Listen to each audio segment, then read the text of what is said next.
Dan na mag-toothbrush.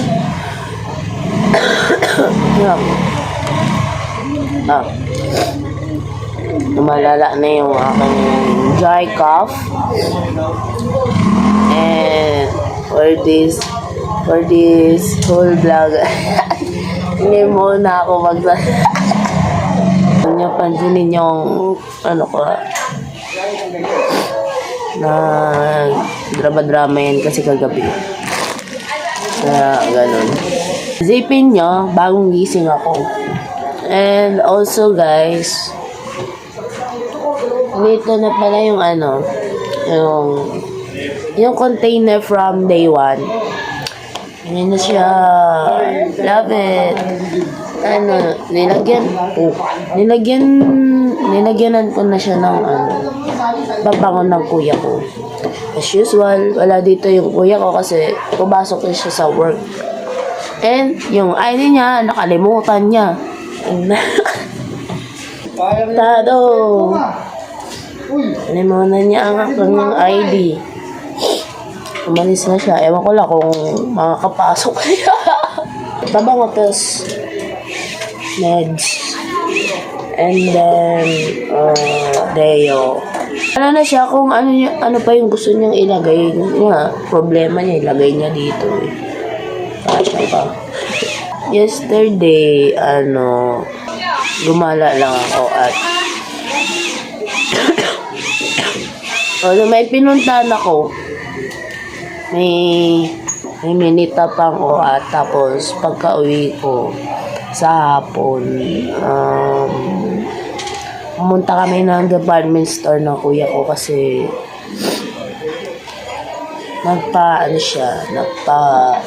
nagpapalit ng tempered glass. Tapos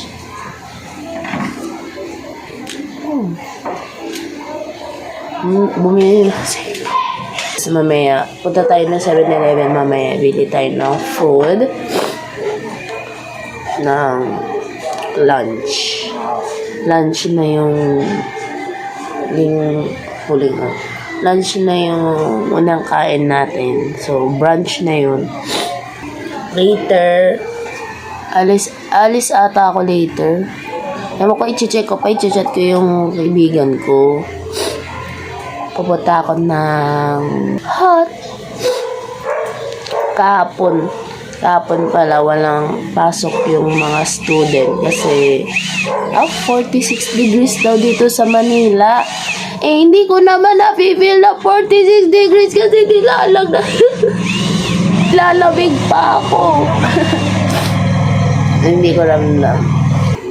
Thus by tomorrow, titingnan natin kung okay ang aking pangaramdam. At magiging Dora na naman ang magiging Intramuros. Hindi ko kaya na hindi mag-breakfast kasi kumakalam na ang aking stomach. So, gumawa ako ng Quaker Oats. And hindi ko alam kung ganito ba yun. Diyos ko, Zay, ba't parang ang labnaw, parang energy. Ang labnaw. Diba, dapat hindi ito malabnaw. Dapat konti lang tubig na ito. Parang ano ba yung texture niya dapat, diba? Or ganito, ewan ko. Kasi nasa isip ko, hindi siya sobrang masabaw, kumbaga lapot. Malabnaw, parang energy. Ganito ba yun? Nilagyan ko siya ng Bear Brand.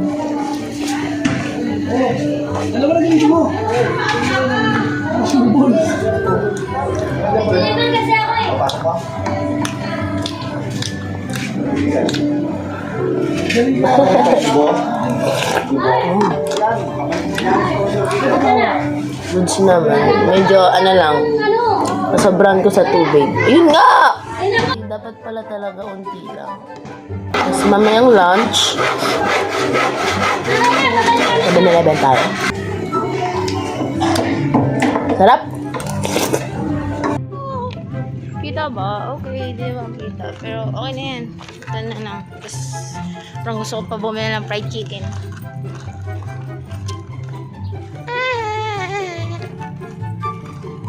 Hindi man tayo magastos, guys. Kasi, pag bibilang ng pagkain, fix na sa utak ko kung yung bibili ko.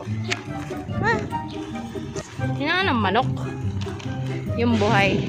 Tapos katayin na, Jimmy. Hinangan ng fried chicken. Tapos, see you na sa bye. Love you, bye-bye. Ay, mom, gago. Pagod. Akala mo naman, layo-layo ng nilakad niya. Then, kanina pagbalik ko dito, kita ko ng mga bata, yung mga kalaro ng kapatid ko na bunso. Sabi niya, "Uy, si Ate Nicole!" Sinanap niya yung kapatid ko. Sabi ko, wala ako lang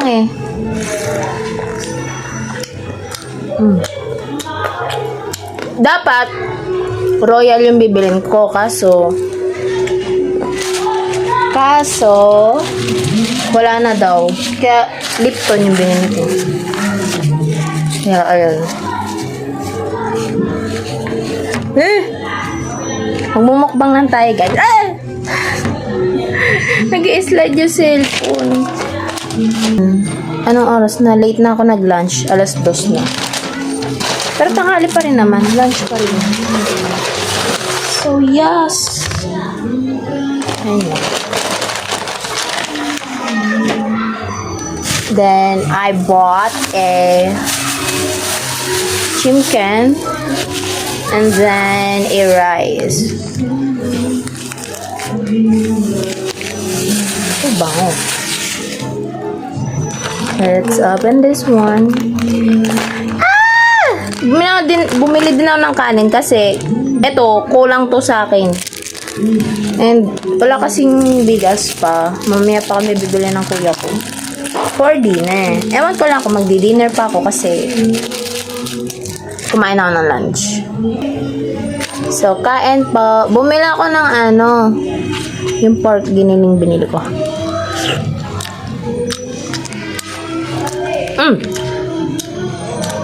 Abay lasa.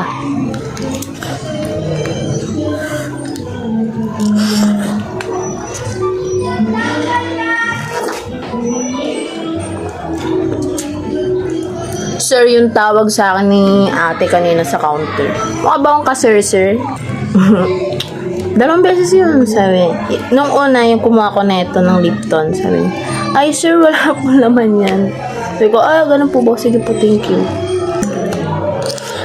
Pero okay lang, di naman big deal yun. Hindi kita papatayo ng 30 minutes sa... So, 31 yung sukli ko kanina and then bumili ako ng manok and kanin. 35 pesos lahat. O, diba? Wala pang 200 pesos yun. Ubus. Solve na to sa akin. Then, tinan natin ang gagawin ko.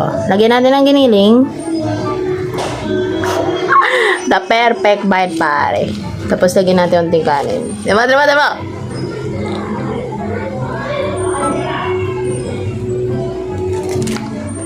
Tingnan mo! The perfect bite. Like, look.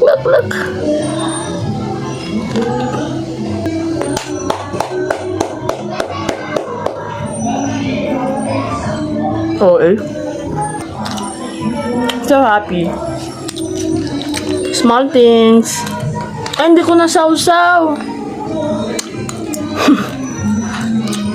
Wala, while naglalakad kanina dito sa village. Ganun pa rin. Although, yung mga street foods lang nila doon sa amin. Ay, dito. Mahal. 20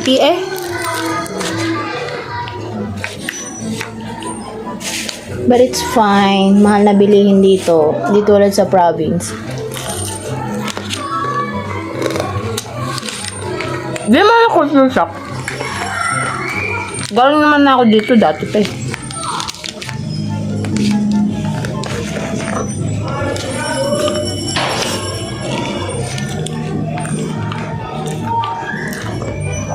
Hindi lang, ang na-culture shock lang ako. Nung pagka-uwi ko, first time kumuha ng province. Lalo na yung pag-tinambran at umaabot ng 3 days. Never forget it kasi din kami nag-away ng ex ko. Yung ex-ex ko wala na, di na magdi-dinner.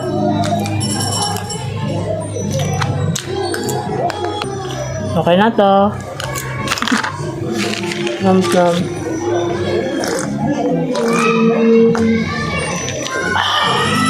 Hop. And look at this. Look at this. Nakagabay ko lagi. Dugyot man tignan sa inyo, pero sa akin, okay lang. Bakit? Pagkain ko naman to hindi naman ninyo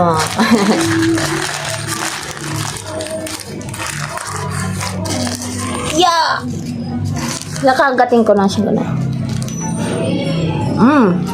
Sabi sa inyo kulang yung kanin ng 7-Eleven. 7-Eleven, dagdagan yung baka naman. 37 lang to, diba? Dagdagan yung kanin para maging 40. Naiya pa kayo. Dami naman. Naman ang ganileng. Siyempre maliit lang na portion kasi doon kakakagat. Sinawsaw ko yung the perfect bite pare. Lang.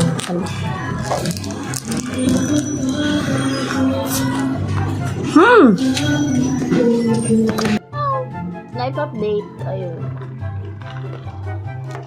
Unan ko kasi tumawag yung tatay ko.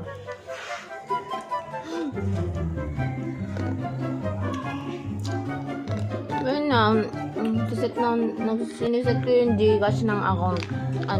Siniset ko ng Gcash. So, lagay daw. Kasi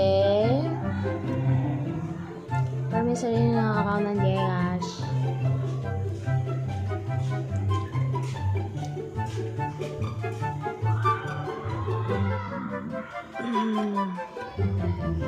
Wait lang ba?